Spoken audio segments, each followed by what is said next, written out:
Hello everyone, Bag here. After a very turbulent pre-release cycle, Cyrene is finally here for us to analyze. So if you want to see how she can fit into your account, then this is the video for you. For a brief kit TLDR, Cyrene has a unique ultimate gauge that needs to be stacked up to 24. Her actual ult cost is 12, but she can't start using her ult until she gets to 24. She gets stacks by A, her second trace giving starting stacks based on if she has Chrysos, Heir, or Remembrance teammates, B, her skill, which just deploys a true damage buff field and gives 3 stacks, and C, once per Cyrene's turn, any action from any ally gives her 1 stack, although Memo Sprites get to bypass this once per turn limit. Once she gets to 24 stacks, Cyrene's first ult instantly charges all allies' ultimates. It also summons her Memo Sprite, which is basically just herself, it makes her skills field become innate and permanent, and it puts Cyrene into an enhanced state, giving some self-crit rate, an enhanced basic that, D, also generates 3 stacks while not generating SP, and her ult also gives the newly spawned Memo Sprite an action. On this Memo Sprite's action, she can either choose to attack the enemy with an AoE attack that also has bounces, with the amount of bounces scaling off of the amount of ally units that are on the team, or she can buff an ally. For most units, this buff is a simple 2-turn 40 damage % buff, but for Chrysos heirs, she gives specific buffs tailor-made for each unit. These buffs are either permanent, or they can be repeatedly applied by giving the buff again. And for every Cyrene ult after the first one, the only effect that happens is giving her Memo Sprite a turn, which, by the way, her Memo Sprite is also off-field and can't be targeted by enemies, and its HP also changes alongside Cyrene's. Her Memo Sprite also gets a free AoE attack after stacking 3 story, where she gets 2 stacks of story from her first ult and 1 stack of story from every other ult. Other than that, she also gives 40 damage % to the team by existing, and she's designed to be very fast with a baseline speed requirement of 180. Let me save my full thoughts on this kit by first getting into the list. I think the first unit to talk about when demonstrating Cyrene's strengths and weaknesses should actually be Hyacine. Cyrene is a unique support in that a lot of her strengths is not given out for free, and she relies a lot on her teammates to activate her in order for her to be even remotely useful on a team. One of the most important ways to do this is via giving her fast stacks to reduce her completely terrible ramp-up time to get to 24 stacks. Thanks to Ika, Hyacine can generate 6 to 8 stacks per cycle, depending on how many ults she gets off, and due to her naturally having over 200 speed. This is way more than the 3-ish stacks per cycle that DHPT can generate, who is, by the way, the only other Chrysos heir sustain. Being a Chrysos heir really matters here past any unique buff from Cyrene, as between having 2 and 3 Chrysos heir teammates, there is a gap of 3 recollection stacks from her second trace. So like with Evernight, Hyacine just kind of wins by default here by being a Chrysos heir Remembrance sustain with a fast acting Memo Sprite, on top of the fact that Hyacine buffs HP, which is what Cyrene's personal damage scales off of. As for Cyrene's buff to her, Hyacine is semi-unique in that she does not need to be targeted for her buff, and Cyrene's Memo Sprite just needs to act for the buff to be applied. This buff makes it so that Hyacine's next 2 skill or ults generates 72% more tally for Ika's damage. So while this isn't a buff to her healing, which would have been very nice for casters teams, Ika's very important personal damage getting buffed is still pretty strong. And if Hyacine is targeted, then she also just gets 24 energy, which is not worth it to go for most of the time, frankly. And yeah, beyond any special synergy, Hyacine is just very impactful to make Cyrene function at a high level thanks to her overcharging her with Ika's constant actions. To put it in numbers, if we assume a maxed out second trace, Cyrene starts out with 6 recollection stacks. If she skills 3 times, that's another 9, meaning that she needs another 9 to get to 24. Most teammates will generate 2 to 3 per cycle, making it possible but a bit dicey to get to 24 within that first cycle. Hyacine's 6 in the first cycle, assuming 1 ult, makes getting to 24 much easier, alongside then making her ults past her first one much more frequent as well. Getting Cyrene 3 turns in that first cycle, by the way, usually involves some support through DDD, an RNC action advance, or something of that nature, as you need very good substats to naturally actually get to 200 speed. Learning from DHPT's teammate tier list, I am going to put an S- tier as well as an S+ tier, where Hyacine comfortably resides at the top. Her only other real replacement is, of course, DHPT. DHPT being much slower and having a summon instead of a Memo Sprite does put him at a severe disadvantage, but he does have 2 minor things going for him. For one, his initial skill usage from his technique can also generate a stack before Cyrene's first turn, which gets around her once a turn limit, and also, DHPT can go 3 times in the first cycle thanks to his second trace's innate Von Whack passive. Now, you can't really make use of both of those things, as going twice before Cyrene's first turn still only generates 1 stack, but yeah, I guess he only has one thing going for him. If you straight up do not care about getting a turn 1 Cyrene ult, like if you aren't clearing within the cycle anyways, or if you're just not playing MOC, then DHPT does become a lot more viable. Although for the units with repeatedly applicable Cyrene buffs, Hyacine's faster generation is still usually preferable to get the most out of her. His buff is pretty decent, where like Hyacine he doesn't need to be targeted. Getting a permanent buff that gives the bombmate a free 24 damage damage percent. Soul Dragon's next 3 actions are then also enhanced to deal extra damage scaling off of the bottom 8 shield strength. If dipped is targeted, Soul Dragon gets an instant turn, where that turn gets a free AoE attack, which then gives a beefier shield. It's almost never worth actually targeting dipped, but at least that means that you aren't really missing out on much by neglecting him. It also sucks that because she really wants Chrysos her teammates, Sunday is a lot harder to use with him, which then diminishes a lot of his great synergies. Now, despite all of my Hyacine glazing, I do think dipped deserves to at least be in the S-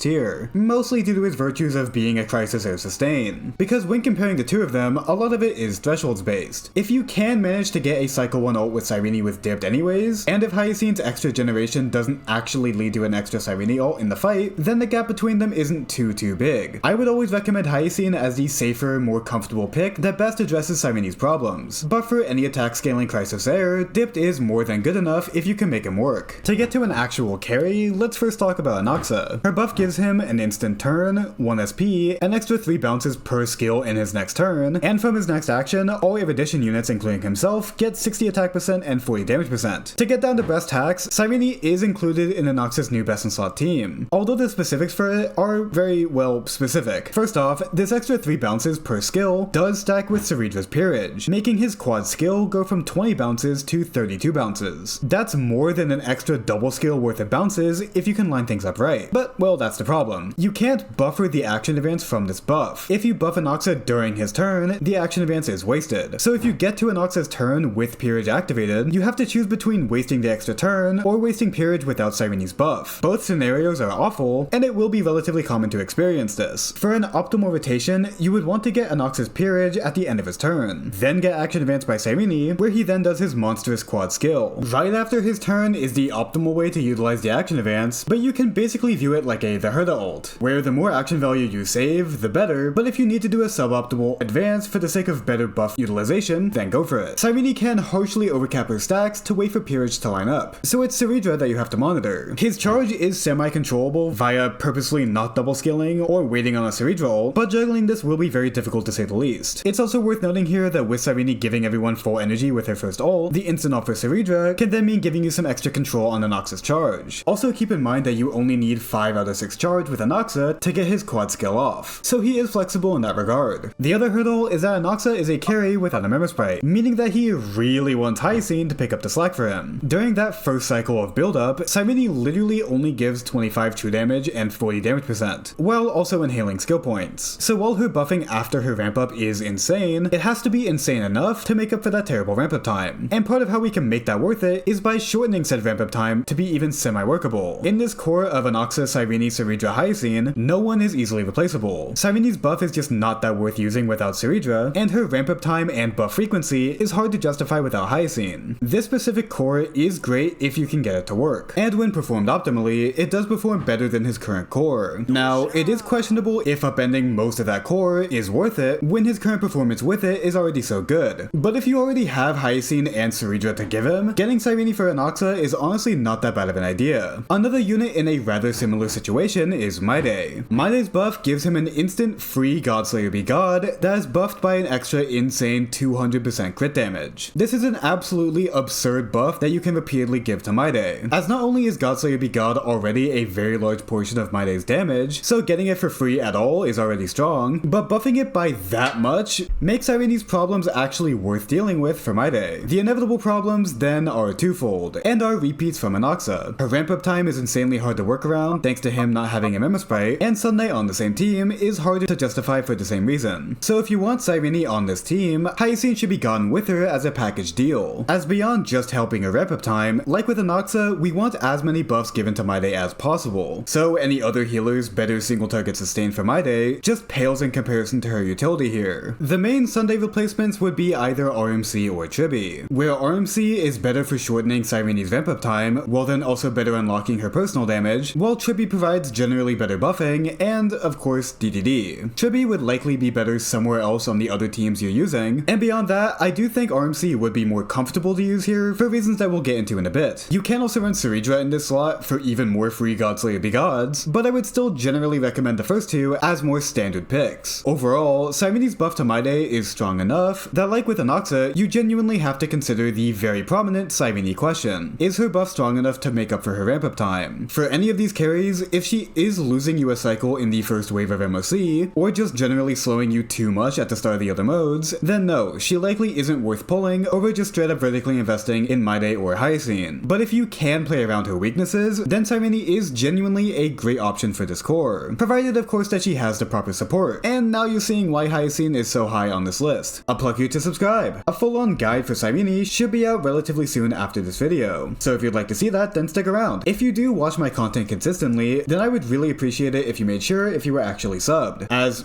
frankly, I just like seeing the funny number go up. Anyways, back to the vid. To touch on the previously mentioned supports, Cerydra's buff gives 30 crit damage to the ally with military merit, and 1 charge after peerage ends, essentially lowering her charge cost to 5. This is a pretty whatever buff, but I'll place her in the S- tier, solely due to her synergy with Mydei, Phainon, and most importantly, Anaxa. Her technique, like Dipped, does generate an extra stack, letting her generate 3 stacks for Cyrene in the first cycle, which is neat. If the fight is short enough, you likely won't even get enough use out of this damage boost over just using all of Cyrene's buffs on Anaxa or Mydei. The fight will need to last long enough for the buff to be worth it, which is sort of hard to suss out. At the very least, however, it'll always be worth it to use Cyrene's buff on Cerydra for Phainon teams, since Phainon enters his territory permanently right after Cyrene's first 2 buffs. The next buffer, Tribbie, gets 12 Death Shred for only herself, and 1 additional instance of additional damage from her follow-ups. This is also a pretty terrible buff, as while Tribbie's personal damage does matter, a small boost to it like this is really worth using an ult on her. For certain teams that only have permanent buffs, like in Castris and Evernight teams, you may as well buff Tribbie before spamming Cyrene's AoE attack, but it's still not that much of a difference maker. Still, like with Cerydra, they work together in certain teams relatively well, and even though Tribbie's slow speed might make it hard for her to give 1 stack to Cyrene per turn, her follow-ups and spammable ult should make it relatively painless to manage. Cipher gives the entire team 20 Death Shred to the patron and 12 Death Shred to the non-patron, while also getting 36 damage percent for herself. This is a very, very good buff, but the problem is that Cipher's best in slot teams are with non-Chrysos heirs, like Acheron, Phainon, or Archer. If you use her in teams that she can be workable in, like sustainless dot teams or with Mydei or Castris, then yeah, she can be pretty dang strong. But frankly, I can see this being the least used buff out of Cyrene's entire kit. For nothing more than a lack of teams where they are optimal together, I'm putting Cipher in the B tier. And while we're at it, to round out the supports, there is RMC, who is very unique. Cyrene's buff gives some okay damage buffs to RMC, but also, whenever RMC uses their brand new enhanced basic attack, Cyrene automatically launches her Memosprite's AoE attack. This new enhanced basic is gained once per RMC's ult, so this will happen relatively frequently. So then, RMC is by far the best teammate for bringing out Cyrene's personal damage. Past that, these two do have the very strong synergy, where Cyrene's free team-wide ults gives a massive amount of energy to Mem's charge, while then also giving a free ult for RMC for another free 40% charge. With Cyrene often getting her ult at the very end of the first cycle, staying within that first cycle afterwards can be a struggle depending on the team. Anaxa gets an action advance, Aglaea can action advance herself with the free ult, and Castris and Mydei can still do a large amount of damage with Cyrene's buff and the free ults. But RMC is the only unit that can basically guarantee an extra free turn on top of all those gimmicks, which is very valuable. In this, it can also be very worth it to use RMC's initial action advance at the start of the fight on Cyrene, to further offset her ramp up time. Then, when Cyrene is ready to buff the carry, RMC is ready to get a second mem advance from all the free charge, which can then be used to buff and advance the carry just in time for the carry to actually start doing some damage. Since Cyrene is taking back-to-back turns here, and Cyrene taking an action is what resets when an ally's action gives her a recollection stack, you can also try to sneak in allies' actions right before Mem's advance in order to get extra recollection out of your allies. As mentioned earlier, RMC gets a lot of points for having a Memosprite, although there is an important distinction to be made. Cyrene's talent states that a unit has to take an action to give a stack to Cyrene. This means that if a Memosprite acts through another unit's action, that doesn't count as them taking an action. What that means is that RMC's ult doesn't count as a unique stack generated from Mem, as it's still RMC doing the actual ult. And also, RMC's new enhanced joint attack doesn't generate a stack with Mem, even though Mem is attacking. It's stupid, but that's how it works. Mem only generates a stack when she does her AoE attack or when advancing an ally, which is still better than nothing, but it's still not nearly as game-changing as Ika's actions per cycle. RMC does deserve to be near the top of S. They're not crucial to make Cyrene work, but having them together is a pretty good idea most of the time. Another unit where this joint attack stupidness is relevant is with Aglaea. Aglaea's buff is that after her or Garment Maker's next attack, she gains 70 energy, max stacks on Garment Maker's speed, and 72 damage percent and 36 Death Shred for as long as she's in her enhanced state. This 70 energy is the exact same amount as what Ho-Ho and Sunday give her, which is to say that's 20% of her max. This is pretty great, since there's no one in this third team slot who would give her that energy funneling role in the same way, besides someone like Robin giving her or Sunday more turns. But the downside is, of course, that Ho-Ho and Sunday are a lot less desirable for not being Chrysos heirs. Replacing Ho-Ho with Dipped or Hyacine is fine enough, as again, post ramp-up time, Cyrene can perfectly supplement Ho-Ho's energy support for Aglaea. And for the other slot, Sunday can still be a bit better than RMC here, even if RMC is a great help for Cyrene's ramp-up time. Sunday Action Advance and Gara Maker lets him uniquely contribute to Cyrene's recollection stacks. And while RMC can Action Advance Cyrene at the start of the fight, I mean Sunday can as well, since she is not a Harmony unit. Post ramp-up time, Sunday will just feel much more comfortable. So if you can get over the initial hurdle of the 3-stack deficit from her second trace, then he's still worth using. At E1 Aglaea, however, RMC does become a lot more viable, and if a fight does give enough energy to Aglaea to make up for Sunday's absence, which again is a lower threshold than normal since Cyrene is doing a good amount of the energy heavy lifting, then RMC is perfectly great even with easier Aglaea. And if a fight is giving a lot of energy to the whole team, then obviously RMC will do that much better with more frequent action advances. In essence, using Cyrene with Aglaea has a bit less strength when compared to her insane buffs that she can give for Anaxa and Mydei. But that does not mean that she is unviable here at all. Anaxa and Mydei's front-loaded damage from their buffs lets them more comfortably stay within the first cycle of their first wave, while Aglaea might struggle if the enemy isn't already favoring her. This then goes for the rest of the fight, where while Cyrene's buff is great, again it's just not as much of a difference maker as it is for the other two. Ultimately, I think Aglaea deserves to be in the S-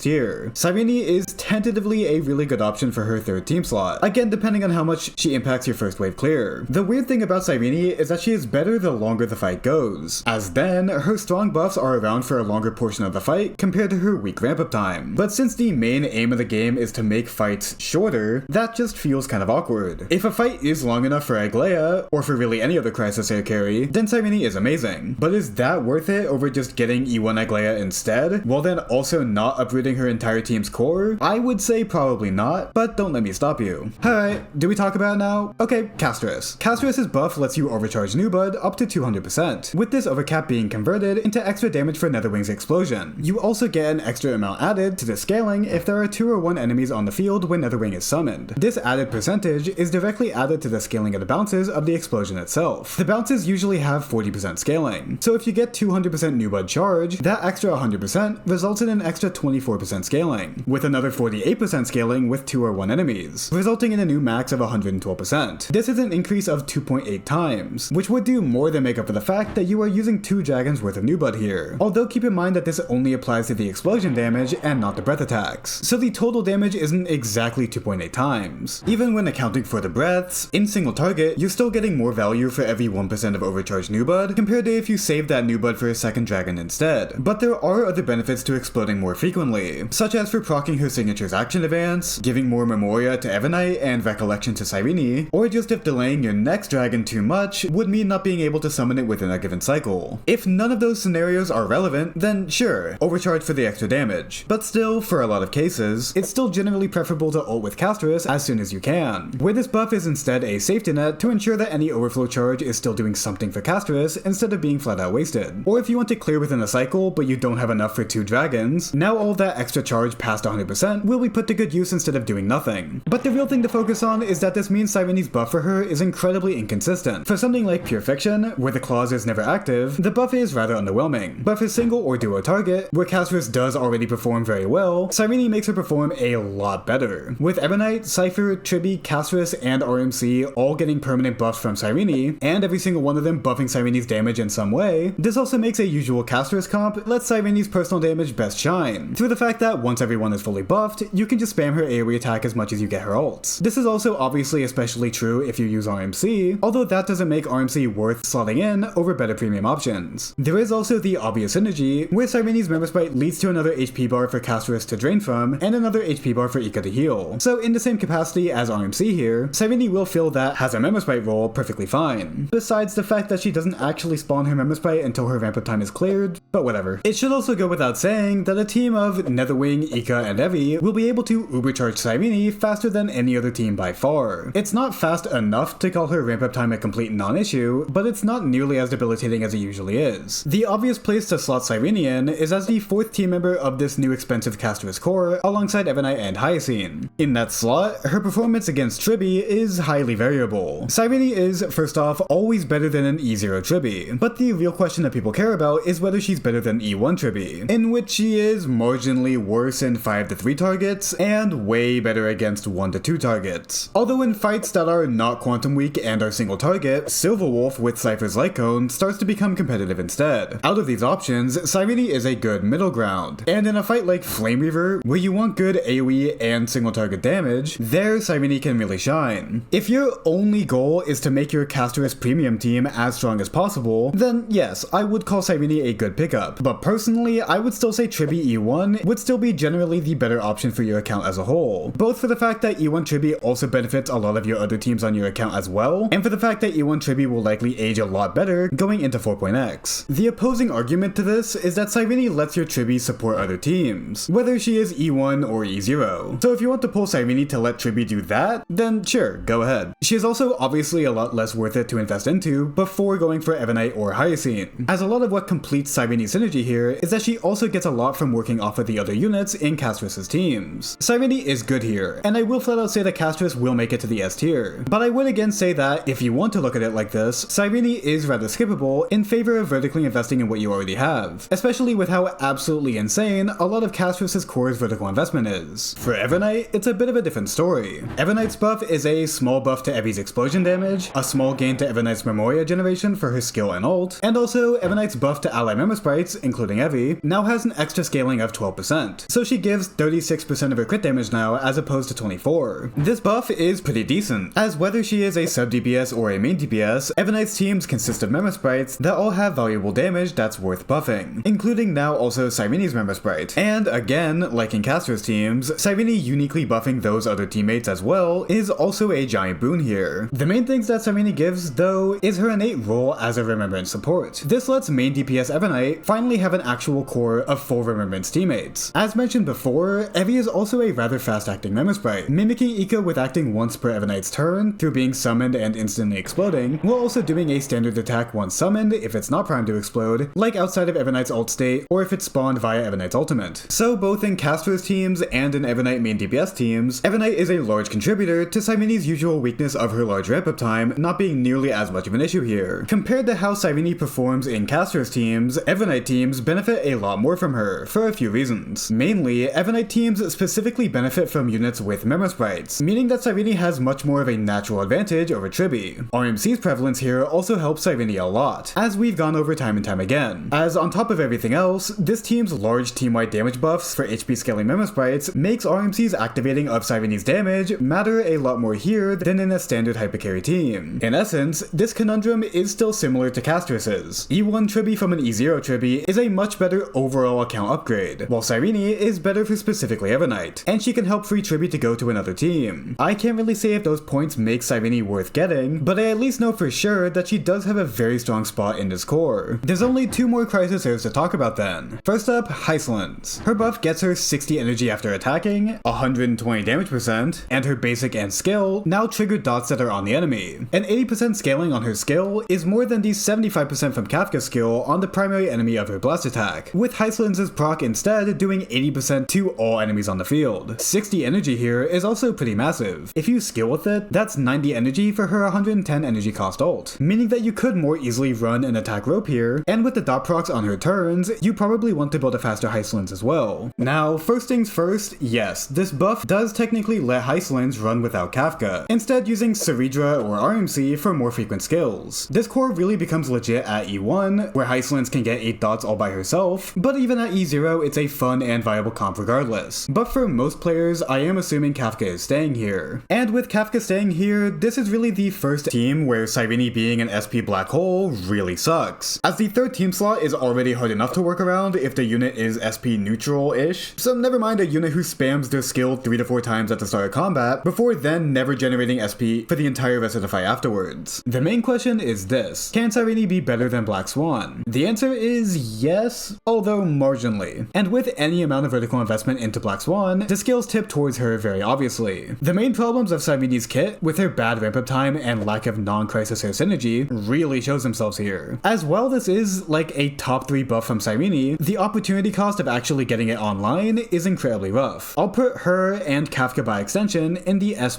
tier. It's technically optimal, but very easy to disregard if you don't want to use it. Now for the final very loaded question, what about Phainon? Phainon. Cyrene's buff to Phainon is pretty lengthy. It first gives him 16 crit rate in his ult, and thanks to his new extra core flame stack conversion, as well as the buff giving him 6 extra core flames, he gets another 36% crit damage at E0 or 72% at E6. But the real meat of the buff is that now, Phainon's territory doesn't run out after his 8 turns, but rather after doing his exit attack on his 8th turn, he just stays in his ult while still gaining the Force Scourge that usually comes when entering a new ult. He now also consumes his own HP at the start of each extra turn, as now the only way for him to leave his ult is to die. And also, he now gets a small amount of fire damage added onto all of his territory's hits, in the form of 5 additional random bounces. Cyrene opens up an additional gateway to Phainon's ult. Instead of grinding Phainon to get 12 core flame stacks, you just need to get Cyrene 24 recollection stacks, as her first ult then gives a free ult to Phainon. Yeah, as it might sound, getting Cyrene her first ult is a very arduous task here, as it basically relies on the strategy of using RMC to advance Cyrene for extra skills, while Phainon is stuck basic attacking for extra SP. This will usually be slower than just getting a Phainon ult naturally, which kinda sucks since his own ramp-up time is already kind of an issue, but removing his downtime after his ult is a pretty nice trade-off, although there is then the obstacle of staying in his ult with the additional HP drain. Phainon restores 20% of his max HP every attack, so 15% of his current HP every turn can add up over time. This can be remedied in 2 ways. Either A, you use Dipped as a sustain, but this is not ideal since you're either losing RMC for Cyrene's generation, or Cerydra for Phainon, and either way you're also losing his synergy with Sunday, or B, you just hope the enemy isn't that damaging, so that you can live long enough to clear before Phainon dies anyways. Another weird anti-synergy is that Phainon's third trace makes him stronger after exiting his first ult, giving 50% attack that lasts until the end of the fight. With Cyrene's buff, Phainon's main objective is to stay in his first ult forever, barring any fight shenanigans that would give him a free second ult, meaning that in exchange for Cyrene's unique buffs, you're missing out on a large attack percent buff for what would otherwise be in his second ult and onwards in a fight. The sad part is, Cyrene is usually just not worth using in favor of his standard core. The removal of his downtime is great, but the longer ramp-up time, the awkward teammate situation with him wanting a sustain, and her extra damage not being super amazing against her competition, just leads to her being more, frankly, clunky than worth it. Is she usable? Yes, but I do think I will put her in the A tier if nothing else. Oh wait a sec, that's not actually the end of the list. Yeah, bring him in. Yeah, keep bringing them in. Yep. Alright, stop. Yeah, every non-Chrysos Heir carry is terrible with her. 40 damage percent from her buff is genuinely awful for how long the startup is. Especially because, unlike a lot of the Chrysos Heir carries, her being an SP black hole is genuinely damning for her. And while she can pair up with RMC or Cipher for better generalized buffing, there isn't really a single carry in the game where that even becomes slightly worth going for. For fringe cases, we can put the Herda in the C tier just because Anaxa's buff does something for her, although obviously using a non-Chrysos Heir really sucks here, and we can put Black Swan in C tier just for triple dot sustainless teams, I guess? Sure, why not? And that's everything. As you might be able to tell, this was a very difficult tier list to make work, mostly because a lot of her strength in the team is not only dependent on the team basically being built around catering her, but her performance is also very dependent on how much her ramp-up time actually ends up impacting a fight. So take every placing here with a little grain of salt, as in practice, there is some wiggle room for how much she will actually contribute. A quick stop to the channel member corner. Thank you again for your support. I'll say it 1,000 times, but I really appreciate it. Alright, expect the Cyrene guide in a few days, and with that, I hope you all have a great rest of your day. Bye.